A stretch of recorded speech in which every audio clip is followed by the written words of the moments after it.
Berjumpa lagi dalam permenungan kita edisi Rabu 12 Oktober 2022, Pekan Biasa ke-28.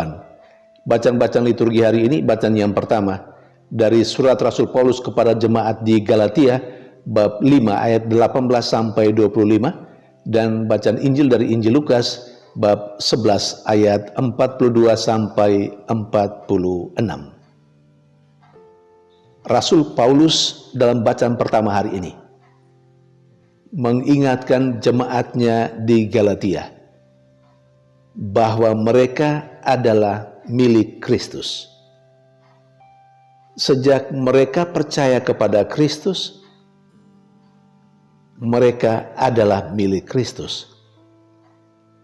Karena mereka adalah milik Kristus, maka hidup mereka harus dituntun oleh Kristus melalui Roh-Nya.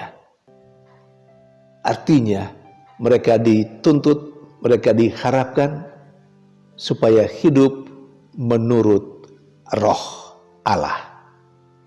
Hidup menurut Roh Allah menghasilkan banyak hal yang baik. Sebaliknya, hidup menurut daging menghasilkan dosa-dosa.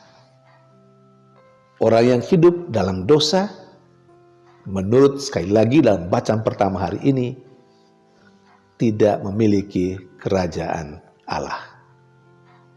Saudari dan saudara yang terkasih, sementara dalam bacaan Injil, kepada kita semua ditampilkan kelompok orang yang boleh kita katakan dalam konteks bacaan pertama hari ini adalah manusia-manusia yang hidupnya dituntun oleh kedagingan,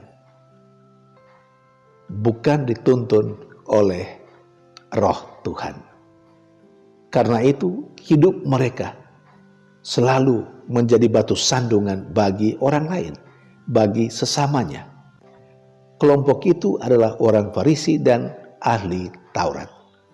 Yesus dalam bacaan Injil hari ini dengan sangat tegas menyapa mereka dengan kata-kata ini. Celakalah orang-orang Farisi.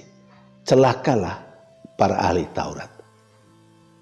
Hidup seperti orang Farisi dan ahli Taurat adalah hidup menurut tuntunan kedagingan.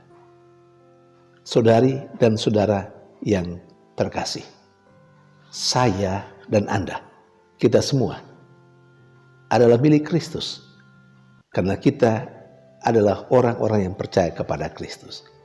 Karena itu kita dituntut untuk hidup menurut Roh dan bukan hidup menurut daging. Kita tahu apakah kita hidup menurut Roh atau menurut daging sampai saat ini. Ketika hidup kita seperti orang-orang Farisi, ketika hidup kita seperti para ahli Taurat, ingatlah, sadarlah, pada saat itu kita memang sedang menuntun diri kita menurut bimbingan kedagingan dan bukan bimbingan Roh. Kita mohon supaya Roh Tuhan yang sudah hadir dalam diri kita, dan kita mohon juga supaya diri kita terbuka terhadap tuntunan Roh, biar kita tidak dibelenggu oleh kedagingan kita, tetapi kita dituntun oleh Roh supaya hidup kita, saya dan Anda, menjadi seperti Yesus sendiri yang dituntun oleh Roh. Tuhan memberkati.